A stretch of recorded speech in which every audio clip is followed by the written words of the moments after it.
चौधरी परवेज इलाही को एतमाद का वोट लेने का चैलेंज।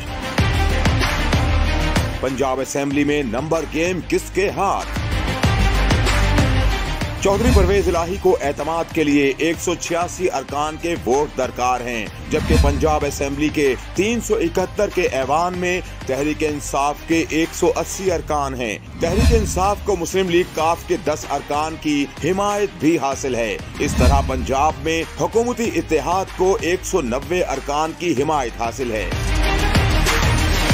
पंजाब में अपोजिशन इत्तेहाद को भी 180 अरकान की हिमायत हासिल है, जिसमें मुस्लिम लीग नून के 167, पीपल्स पार्टी के 7 अरकान, आजाद अरकान 5 और राहे हक पार्टी का 1 रुकन भी शामिल है।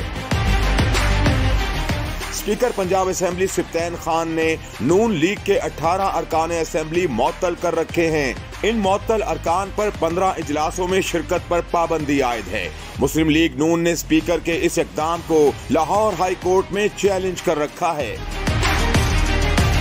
असेंबली ज़राए के मुताबिक रूल्स ऑफ प्रोसीजर के तहत वज़ीर आला के एतमाद के वोट में नून लीग के 18 अरकान वोट कास्ट कर सकते हैं।